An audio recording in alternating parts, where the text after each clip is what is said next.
ओम शांति। आज बाप दादा के 6 अगस्त 2021 के ईश्वरीय महावाक्य हैं। मीठे बच्चे, रोज अपने आप से पूछो कि मैं आत्मा कितना शुद्ध बना हूँ। जितना शुद्ध बनेंगे उतना खुशी रहेगी, सेवा करने का उमंग आएगा। प्रश्न, हीरे जैसा श्रेष्ठ बनने का पुरुषार्थ क्या है? उत्तर, देही अभिमानी बनो, शरीर में जरा भी मोह ना रहे, फिकर से फारिग हो, एक बाबा की याद में रहो। यही श्रेष्ठ पुरुषार्थ हीरे जैसा बना देगा। अगर देह अभिमान है तो समझो अवस्था कच्ची है, बाबा से दूर हो। तुम्हें इस शरीर की संभाल भी करनी है, क्योंकि इस शरीर में रहते कर्मातीत अवस्था को पाना है। गीत, मुखड़ा देख ले प्राणी। ओम शांति। बाप बच्चों को समझाते हैं कि जिसके योग बल से पाप कटते हैं उनको खुशी का पारा चढ़ जाता है। अपनी अवस्था को आप ही बच्चे जान सकते हैं। जब अवस्था अच्छी होती है तो सर्विस का शौक बहुत अच्छा होता है। जितना जितना शुद्ध होते जाएंगे उतना औरों को भी शुद्ध अथवा योगी बनाने का उमंग आएगा, क्योंकि तुम राजयोगी व राज ऋषि हो। हठयोग ऋषि तत्व को भगवान मानते हैं, राजयोग ऋषि भगवान को बाप मानते हैं। तत्व को याद करने से उन्होंने कोई पाप नहीं कटते हैं। तत्व के साथ योग लगाने से कोई बल नहीं मिलता है। कोई भी धर्म वाले योग को जानते नहीं हैं, इसलिए कोई भी सच्चा योगी बन वापस नहीं जा सकते। अभी तुम बच्चे अपनी अवस्था खुद भी जान सकते हो। आत्मा जितना बाप को याद करेगी उतना खुशी होगी। अपनी जांच कर रखनी है। बच्चे भी 1-2 की अवस्था को, अपनी अवस्था को जान सकते हैं। देखना है हमारा कोई शरीर में भान तो नहीं है। देह अभिमान है तो समझो हम बहुत कच्चे हैं, बाबा से बहुत दूर हैं। बाप फरमान करते हैं, बच्चे तुम्हें अब हीरे जैसा बनना है। बाप देही अभिमानी बनाते हैं। बाप को देह अभिमान होता नहीं, देह अभिमान होता है बच्चों को। बाप की याद से तुम देही अभिमानी बनेंगे। अपनी जांच करते रहो, हम कितना समय याद करते हैं। जितना याद करेंगे उतना खुशी का पारा चढ़ेगा और अपने को लायक बनाएंगे। ऐसे भी मत समझना कि कोई बच्चे कर्मातीत अवस्था को पहुंच गए हैं। नहीं, रेस चल रही है। रेस जब पूरी होगी तब फाइनल रिजल्ट होगी, फिर विनाश भी शुरू हो जाएगा। तब तक यह रिहर्सल होती रहेगी जब तक कर्मातीत अवस्था आ जाए। हम किसी की बुराई नहीं कर सकते, अंत में ही सबका पता पड़ेगा। अभी तो थोड़ा टाइम पड़ा है। यह दादा भी कहते हैं, मीठे बच्चे अभी थोड़ा समय पड़ा है। इस समय एक भी कर्मातीत अवस्था को पा न सके। बीमारी आदि होती है, इसको कर्म भोग कहा जाता है। भोगना का और किसको पता नहीं पड़ता है, वह अंदर की पीड़ा होती है। अभी एक रस अवस्था किसी की बनी नहीं है। जितनी कोशिश करते हैं उतना विकल्प तूफान बहुत आते हैं। तो बच्चों को कितनी खुशी रहनी चाहिए। विश्व का मालिक बनना कोई कम बात है क्या? मनुष्य साहूकार हैं, बड़े बड़े बंगले हैं तो खुशी रहती है, क्योंकि सुख बहुत है। अभी भी तुम बाप से अथाह सुख लेते हो। जानते हो बाबा से हम राजा ही लेंगे। शांति में इतना खुशी नहीं होती जितनी धन में खुशी होती है। सन्यासी घर बार छोड़ जाए, जंगल में रहते थे, कभी पैसा हाथ में नहीं रखते थे, सिर्फ रोटी लेते थे। अभी तो कितने धनवान हो गए हैं। सबको पैसे की चिंता बहुत है। वास्तव में राजा को प्रजा का होना रहता है, इसलिए लड़ाई का सामान रखते हैं। सतयुग में तो लड़ाई आदि की बात होती नहीं। अभी तुम बच्चों को खुशी होती है। हम अपनी राजाई में जाते हैं, वहाँ डर की कोई बात नहीं होती, टैक्स आदि की बात नहीं। यह शरीर की फिकरात यहाँ रहती है। गाया जाता है, फिकर से फारिग स्वामी, तुम जानते हो फिक्र से फारिग होने के लिए अभी हम इतना पुरुषार्थ करते हैं, फिर 21 जन्म लिए कोई फिक्रात नहीं रहेगी। बाबा को याद करने से तुम बहुत अडोल रहेंगे। रामायण की कथा भी तुम्हारे पर है, तुम ही महावीर बनते हो। आत्मा कहती है हमको रावण हिला नहीं सकता, वह अवस्था पिछाड़ी को आएगी। अभी तो कोई भी हिल जाएंगे, फिक्रात रहेगी। जब विश्व में लड़ाई लगेगी तब समझेंगे अब टाइम आ गया है। जितना बाप को याद करने का पुरुषार्थ करेंगे उतना फायदा होगा। पुरुषार्थ करने का अभी समय है, फिर तो विनाश की धूमधाम होगी। अभी तो शरीर में भी मोह रहता है ना। बाबा खुद कहते हैं शरीर की संभाल रखो, अंतिम शरीर है, इसमें ही पुरुषार्थ कर कर्मातीत अवस्था को पाना है। जीते रहेंगे, बाप को याद करते रहेंगे। बाप समझाते हैं बच्चे जीते रहो, जितना जिएंगे उतना बाप को याद कर ऊंच वर्षा लेंगे। अभी तुम्हारी कमाई होती रहती है। शरीर को निरोगी तंदुरुस्त रखो, गफलत नहीं करनी है। खान पान की संभाल रखेंगे तो कुछ नहीं होगा। एक रस चलन से शरीर भी तंदुरुस्त रहेगा। यह अमूल्य तन है, इसमें पुरुषार्थ कर देवी देवता बनते हैं तो बलिहारी इस समय की है। खुशी रहनी चाहिए। जितना बाप और वर्षे को याद करेंगे उतना नारायणी नशा चढ़ा रहेगा। बाप की याद से ही तुम ऊंचते ऊंचे पद पाएंगे। देखना है हम कितना खुशी में, कितना फकुर में रहते हैं।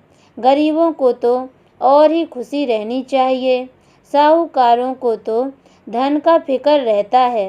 तुम्हारे में कुमारियों को तो कोई फिक्र नहीं है। हाँ, कोई के मित्र संबंधी गरीब हैं तो संभाल रखनी पड़ती है, जगाते भी रहना है।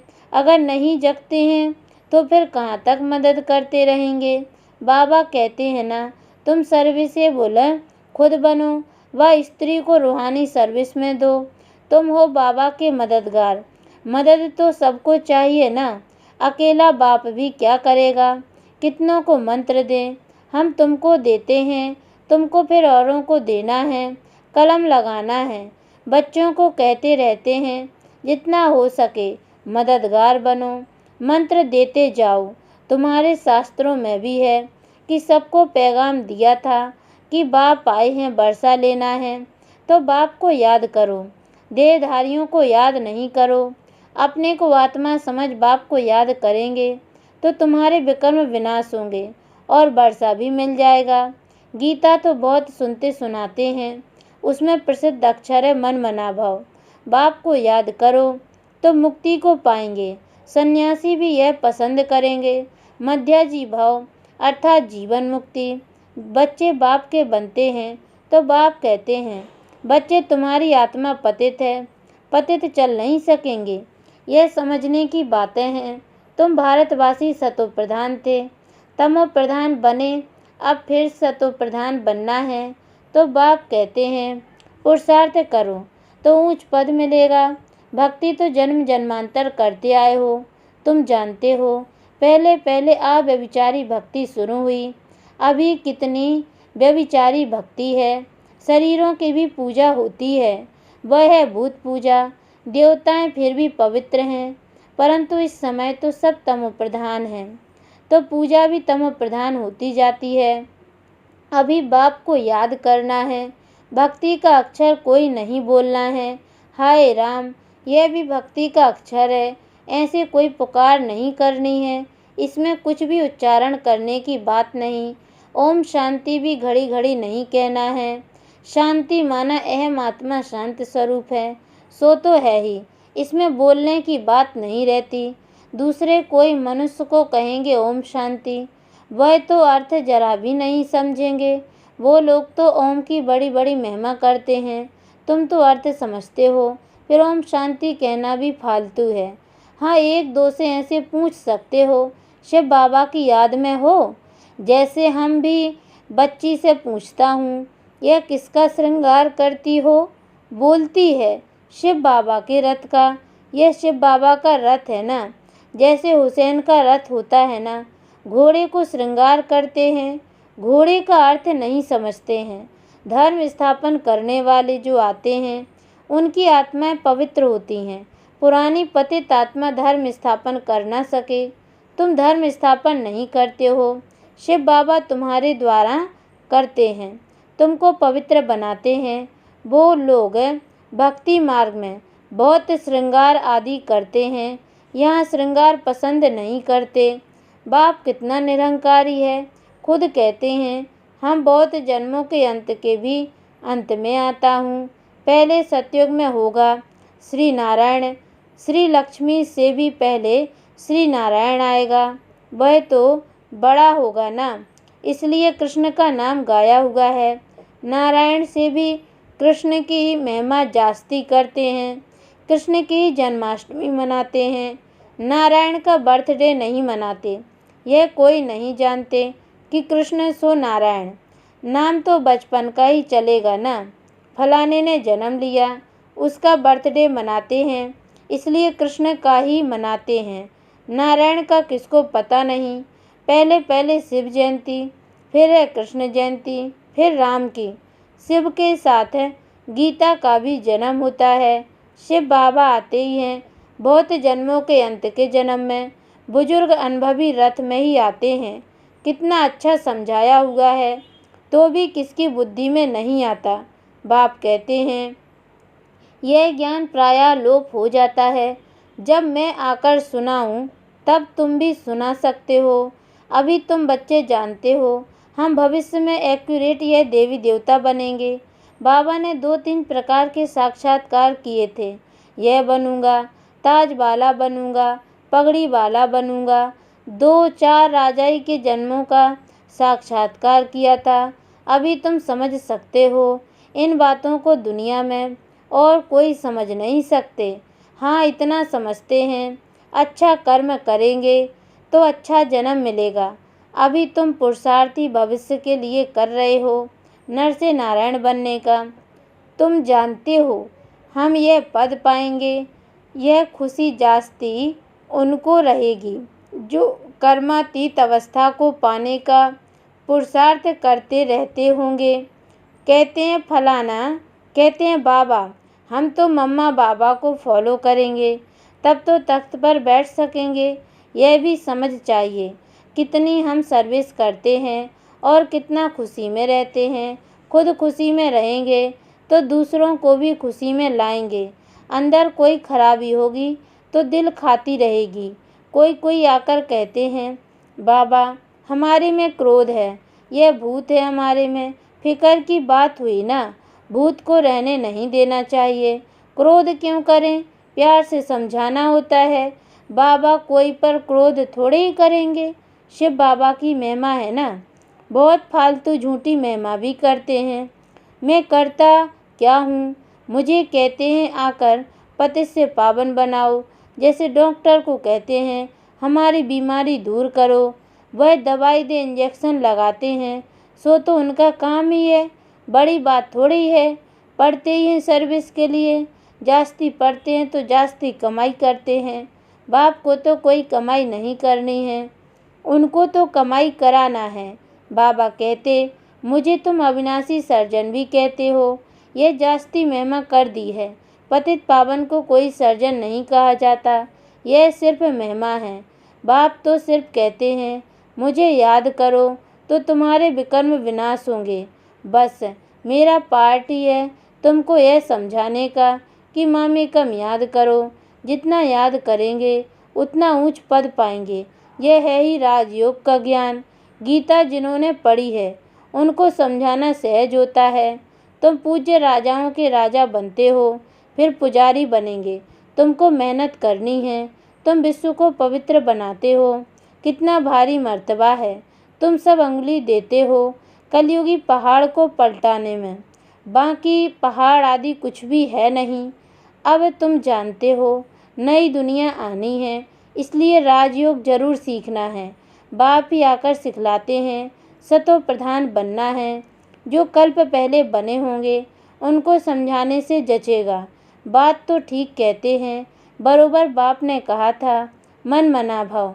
अक्षर संस्कृत है, बाप तो हिंदी में कहते हैं मुझे याद करो। अभी तुम समझते हो हम कितने ऊंच कर्म वाले थे। तब तो गायन है, 16 कला।